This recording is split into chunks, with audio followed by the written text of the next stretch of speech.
If you who listen to the program read newspapers regularly, there were all kinds of articles in the newspaper not pertaining to the the airline crash over Soviet Union. The story this last week is the United States planning a coup in Lebanon. It was just a year ago this week that Bashir Gemayel was killed, and then the intense massacre of people in Lebanon had taken place in June, July. The elections were to take place. His brother took over for him. Now they're talking about the Lebanese army being one-third of a group, the others being the Druze and the Shiite Muslims working together, and maybe the CIA or our government calling it a peacekeeping force will use the weapons to break up Lebanon into a three-part area. And what do you think of that? Do you think we should be interfering so much? We set up Lebanon as a country. We set it up on a condition that only a Christian family could run it, and the only Christian family to run it would be the Gemayels. And the father of Bashir Gemayel and the president of Lebanon today, he worked, Amin Gemayel, the father, worked with the Grand Mufti, with Adolf Hitler in the Middle East, and the family was involved in narcotics traffic and weapon transfers and a lot of the terror that goes on in the Middle East. And the CIA set up the conditions that only the Christian leaders would be the ones in power, and the other people don't particularly appreciate that. And I don't know if you have feelings about that, what you think of the United States going into all these different countries and giving those kinds of orders to people. We did this in South Korea. South Korea was set up in 1945 after World War II, and in 1950 to 1953, the United States government was over there, and then we had an agreement to defend them. Any time in North Korea and go south, we would defend them. I don't know if you've read the budget, the United States budget, the debt of trillions of dollars, billions into the trillion.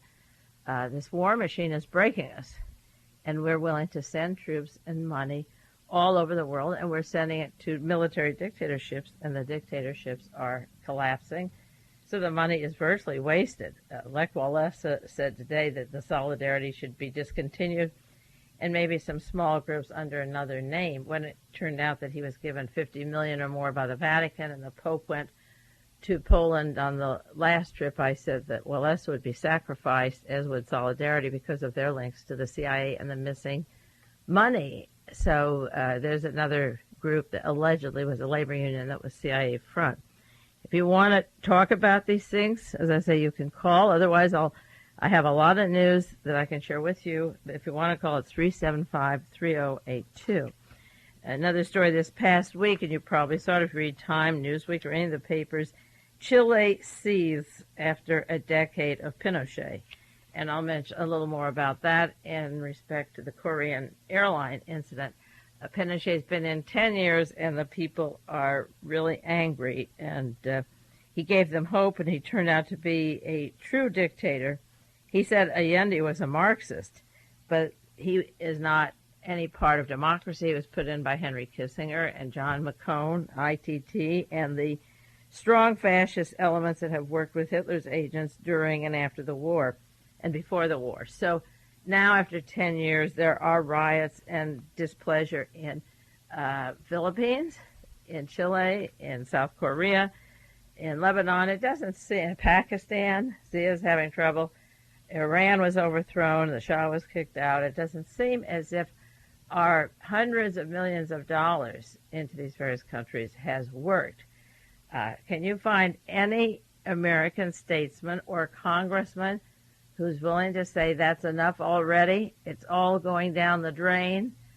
We should be working with democracies. A few have said it, but you can't cite their names, and I can't cite their names, and I read many, many papers and look for somebody I may want to write to or somebody I want to vote for, and the leadership is completely neutralized. And when that happens, then you're assured also this fascism, the very thing that people dread for 1984, just seems to be moving along because of the silence of people, even the so-called candidates. I'll mention, maybe if I have time later, that Senator Cranston was going to run on a peace issue, and when the Vote came this week after the Korean air flight incident. He abstained from voting and allowed the budget for the MX missile to go through and for the binary nerve gas. This is Senator Cranston, the great peace lover. He didn't say the vote is too soon after the Korean incident. It's cute how the Korean incident went down just at the time the Congress was to come back and vote on these issues that they didn't want to have before the summer started. The Madrid Conference on Human Rights was to start. The arms talks were to begin in Geneva. And I'll do more on the motives and what happened when the plane went down. But the countries that the CIA has put in are all in deep trouble, and it seems that one incident, and this justifies all the oppression and all the mismanagement of the places we sent our money for all of these years. Another story in the LA Times this past week, this tale of new offensive in Nicaragua, aided by strange donations, and it said money is coming in from Costa Rica, arms, recruits, donations believed to come from the Central Intelligence Agency, the anti-Sandinista guerrillas headquartered here in Costa Rica. They've been trained in Miami, just as the Cubans, the anti-Castro Cubans, were trained to invade Cuba at the time of Bay of Pigs, and the Somoza family is out. They owned practically everything in Nicaragua, and finally a revolution came and got rid of the Somoza family, and Somoza also. But now the CIA sponsorship of the armies is going full swing, and Nicaragua is one more fatality on the CIA budget that we're trying to put back into power against the will of the people. There's a call now, and I'll see. Who is this? Hello? Yeah. Hey. Yes. Yeah, I was wondering, you talked about the Korean flight 2 weeks ago. Uh-huh. And, at that time when it happened, I thought, well, this has been set up and so forth. And then the Russians came out and said they shot the plane down, so I was a little confused. I mean, it seems like in all the years that I've done my research, everything's blamed on the Russians, but they never really did anything. Uh-huh. But this time they said they did shoot this plane down. So what do you make of that? Well, they did say that they shot the plane down, but the important thing is that, number one, they were planning very top-secret maneuvers over those islands that very evening. Oh, really? Yes, and tonight on World Watchers I will go not so much into the evidence as the motives again and update the evidence, but briefly, one of the reasons was that they were planning their top-secret operations over those islands that night. And that spy plane that followed the commercial airline went back to Alaska at Anchorage and was synchronized with a satellite spy operation, a three-part surveillance of that area. And I have articles saying it was one of the most important areas for the Soviet Union, and they had been planning this for a long time. So the Americans sent in a commercial line just at that time. Now, if the pilot wanted to save the people, the Japanese picked up some very strange messages, including a word about Delta. It hasn't been decoded yet. But the pilots were talking about the decompression in the chamber, and seconds after they were hit, they were saying there's decompression, and there wasn't. And they gave the flight number, just the airplane number, not help me or save us or anything. And the pilot from New York City to Anchorage said that the radio panel malfunctioned. It wasn't working on that flight. And he assumed they fixed it before it left for Korea. And it wasn't fixed at all, so that the radio communication, there was no way that half of these messages, if they even tried to get them to him, would get through. So that the radio, besides the computer that directs the plane being out, there was no way that the radio panel was working. It was not repaired at Anchorage, and they picked up this expert Air Force pilot for the last part over this sensitive area. Now, it could have been the Russians. I heard yesterday coming up on, I was driving from L.A., and on KGO and on the news all day they were saying the flight box, the black box was retrieved, and this wasn't an ordinary plane, and it wasn't an ordinary flight.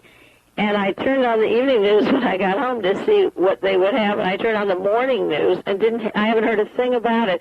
But the Sunday London Observer has a long article on the spy operations of this plane and what they found in that black box. And this has been 24 hours, and we haven't heard a thing.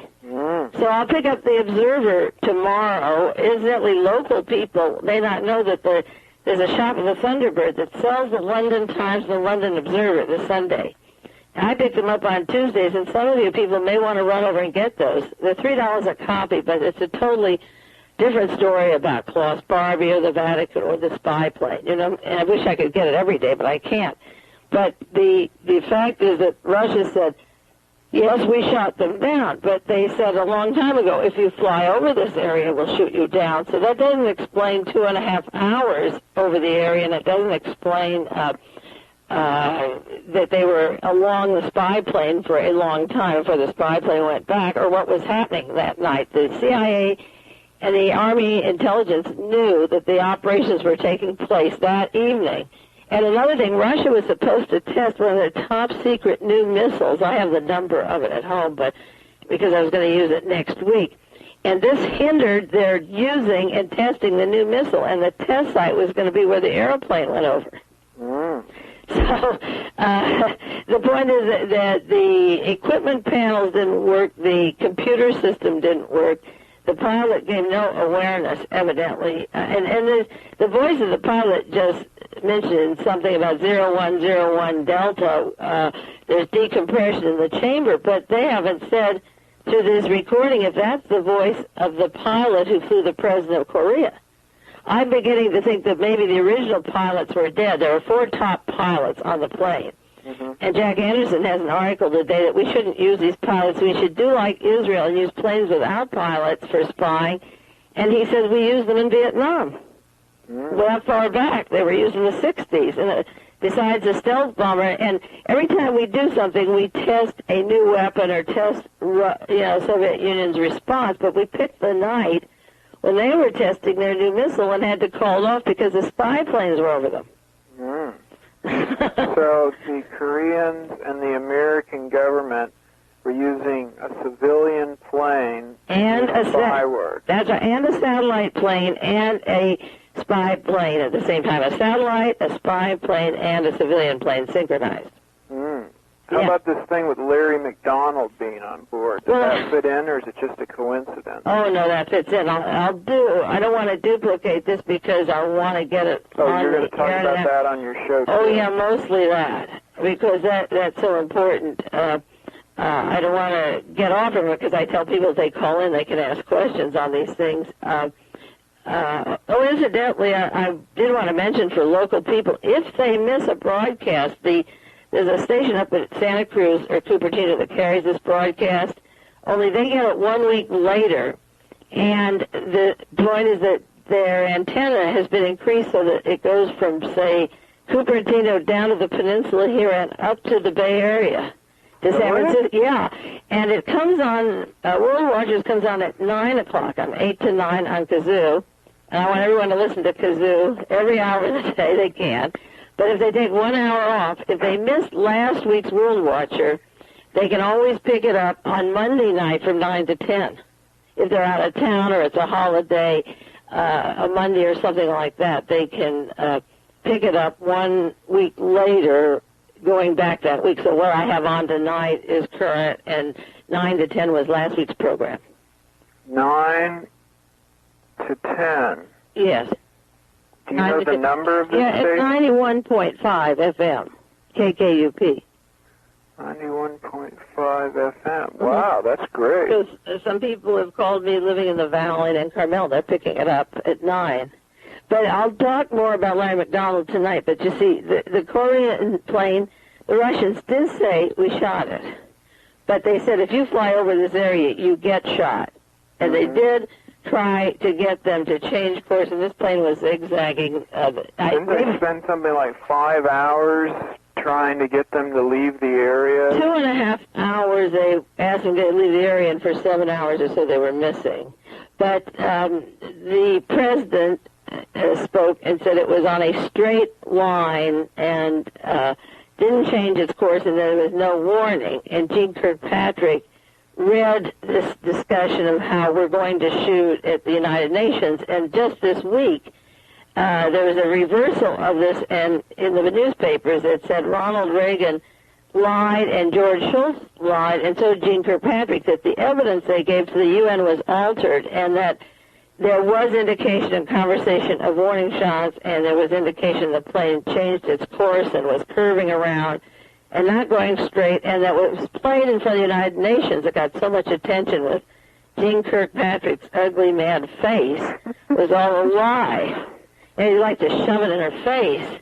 But the evidence was altered. That's nothing new. People have studied history, but a few days later, this week, it came out that that was altered. So we have a plane with it left from New York to Anchorage with problems, radio problems and communication. It had computer malfunctions of directions. They lay off course, and no indication the pilots knew it. Total silence of the pilots with some code words that have been debriefed. The Soviet Union, it seems, has had that box for a week. Like the Gary Powers U-2 flight, and they were waiting for us to respond, and then they would pull it out. So that they've had that for a week. Well, I've flown on commercial planes overseas before, and I think it's really disgusting that the American government and the Korean government would be using a civilian airliner for spy missions over dangerous areas. How else would you get people aroused if you didn't have little babies going down? You know, but incidentally, after all the brahoo and what's what, there was an article in the New York Times, September the 11th, that's less than 2 weeks after this happened and after the evidence came in of being altered, and it says new U.S. missile concessions, that the American negotiators at Geneva talks have been empowered to make concessions to the Soviet Union. The official said President Reagan gave the go-ahead for the movement on several issues. Reagan's approval of the steps came after the Soviet Union shot down the Korean plane and remarked on the timing that it's no time to make any new moves, so he's going to give concessions to the Soviet Union? Does that tell you that they almost are playing back the tapes for him somewhere? Boy, that's amazing. Isn't that amazing? That's the New York Times, September the 11th. That was just a few days ago, less than 2 weeks after it went down, and all the brahoo that they're liars and you can't deal with them and barbarians, they went, and you would think that the missile talks would be called off. I thought that was one of the motives for doing this. And then I read that he's given instructions to go ahead and take steps and new moves to make concessions to the Soviets. Boy, that's an unusual switch. Yeah, it's written by Leslie Gelb, who's one of the good writers of the New York Times. So that tells you that all of them know something that most people don't want to admit around here. You know, that something happened on the plane other than what he first yelled about. That's very interesting. You see, if we got the flight box first, then he wouldn't have to make the concession. That's right. Okay. You get the big... Oh, listen, thanks for calling. Okay, thank you. Bye. Okay, I will answer questions on some things that even though I discuss them later, because we don't get a two-way dialogue on this. Once World War II starts, it's all one way. It's one way all the way.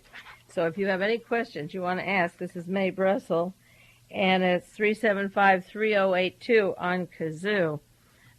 Incidentally, in the Philippines, there was to be an investigation similar to the Warren Commission to find out about the background of the fellow that shot Aquina, and the people in the Philippines, the opposition Liberal Party, said forget it. They said to President Marcos, disband the commission, that it's just a joke. It's so devoid of credibility that its functioning is likely to aggravate the danger of instability marked by the horrifying murder. No more Warren Commission reports. They don't want them over there because they say that only makes it worse to have a phony investigation. Now they found out that the fellow that shot Aquino was very high up in the military and with the officers in the Philippine Army. He also had been a guard for Imelda Marcos when she was in the United States, when she warned Aquino not to come to the Philippines or he would be killed. So they called off the investigation. It'd be very nice if every country would catch on and say, no more commissions to investigate, unless the friends of the person who was slain become the investigators. The assassins shouldn't any longer be the investigators. Here's a story from Munich. It was published in the LA Times. Solidarity's future may be underground. Lech Walesa, as I said before, told them in Poland today, let's not have solidarity anymore. We can do away with it because we'll give it another name and go underground, but there is no more solidarity. It was just a creation, as I say, of the CIA, the AFL-CIO, and the Vatican, hoping to instigate revolution in Poland against the Soviet Union. The timing was off because just after Roberta Calvi, the banker for the Vatican and for Banco Ambrosiano, was murdered in June of '82, and Calvi's money linked to the Vatican and then linked to Stibaum, the office in Milan of drugs and gun running and narcotics and assassinations. Once all that was fitting together, it was time to call quits with Lech Walesa, who got his $50 million, and as I say, hasn't accounted for it. Another failure got down the pike. Israel is divided by its new extremists. Begin is out, and for the first time, the Israelis are fighting each other. There's some people that are moderate and don't want this war, and there are the hawkish right wing and the religious zealots, and now they're all fighting each other. The policy has been fairly peaceful inside Israel for the most part, considering how many different factions there were, because they were fighting the Arab world so heavily, and they had to keep on their toes and stay together. But after the invasion of Lebanon and the massacre and the deaths of Israelis and the death of Palestinians, I think they felt they had to participate in their government also and speak up about that. Now, if there's any questions you want to ask about World Watchers, call 375-3082. This is Mae Brussell in Pacific Grove, California. There's one article that was in Newsweek this past week, about Time Magazine, August 15th, 1983, and I'll do more of that on World Watchers in a few weeks from now. But it's a story of John Connolly with paintings by a man named Milray de Hory, Dehory, and he was a famous counterfeiter who died just at the time they were investigating the phony Mormon will that this Mr. Dumar was supposed to have found at it was given to him, the will that was found at the Mormon church. And when Howard Hughes died in 1976, there were several hundred millions of dollars, many hundreds of millions involved, and allegedly there had been no will. And one day, John Connolly, who worked for the CIA and who worked with Michael Sindona from the Vatican, and Paul Marcinkus, the banker for the Pope, and Mr. David Kennedy's former Secretary of Treasury under Richard Nixon, John Connolly, and Kennedy's an elder in the Mormon Church.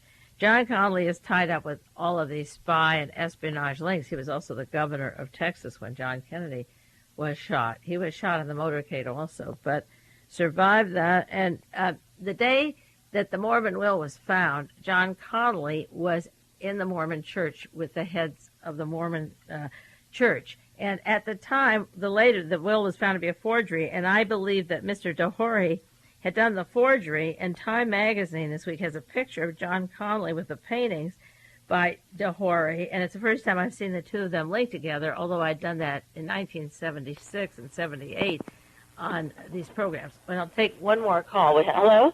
Hi, Mae. How you doing? Okay. Did you see the article in Thursday's LA Times regarding the Senate Judiciary Subcommittee closed hearings on terrorism in the Olympics? Oh, boy. It seems like the Jekylls are all starting to fight over their piece of the turf. There's some 14 government agencies vying for sole control of security for the Olympics, including the CIA and the FBI, NSA. Yeah, I've been wanting to I put together all of my articles on the LAPD files and their links to Larry McDonald. I'll do some of those in a few minutes on the World Watchers program, and then also the links of those same people to the Olympics. And there's this big fight, who will control the terrorists, because they want to start gathering up the radicals and clean the country out of the anti-war spokesman and arrest these masses of people.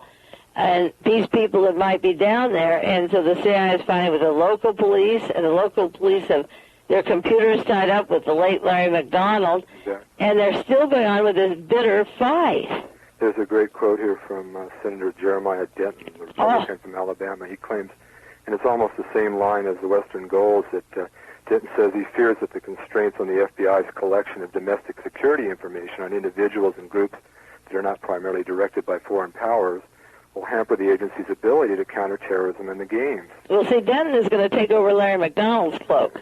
Undoubtedly. Yeah, because, see, his name isn't linked to the files because he doesn't have Western goals. Did you see the Western goals produced Nowhere to Hide terrorist program that was on last week on the... No, I missed that. I've got that on tape. Did you take... I missed it. You know, I was down in L.A., and it was on, Channel... 6 out of Atlanta, I guess. Yeah, Ted Turner, and I announced on this program the week before the plane crashed down to be sure to see. Can you tell us in about 3 minutes what it was about? It was... Did they do a eulogy first on Larry? Did they mention any... At the very end, sure. This is all in regard to what Larry McDonald stood for, and how ironic that this is what he died for. Oh, they linked it together.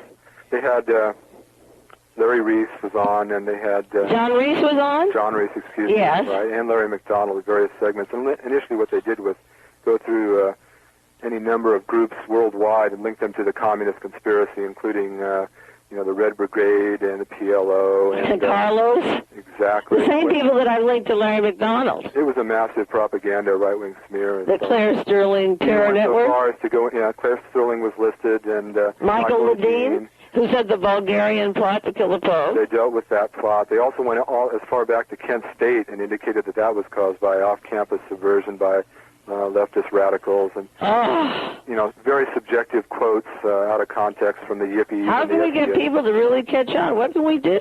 What can people do to really say these are provocateurs? You know, I was doing this with the Manson family. I was doing it with the SLA, with the Jonestown, the LAPD, with Squad 19 and Larry McDonald and Western Gold. What more can I do? What more can people do to warn the people how easily they'll succumb to this? Hopefully people are getting a little bit wiser, a little bit more skeptical. There's another new movie that's just... Oh, yeah. Alexander Haig produced it. Right, exactly, and given his unconditional endorsement, final option. Good review in Mercury on the 16th by Glenn Lovell. Oh, my God. Calls it strictly reactionary propaganda of the right. Yeah. Listen, our time's just about... Good. I'll tell you what to do. Make me a copy of the tape. Okay, sure. And I'll get a blank one back to you. And let me hear it, and I'll take notes, and then I'll discuss it, because I did tell people here, and I set up a tape recorder, and in the city of L.A., I was sure it'd be there, but maybe the Western Gold, they didn't want to confuse the police department. Right. Okay, but I'll get the tape and then pass it on to people. Okay, bye-bye. That is a terrifying thing, how easily people fall for the idea that of the terrorists and how they're coming to get us. You know, it's just, I don't know how to stop it and how to tell people, to investigate the past so that we don't repeat it. I guess we will have to live through that agony and be rounded up. I can't imagine how else they're ever going to learn. I just don't think there's any way that they haven't learned it by now. Maybe I shouldn't be so pissed. I don't mean that. Forget that. We can learn more every day. Now we'll begin World Watches. It's time, and it is now 8 o'clock.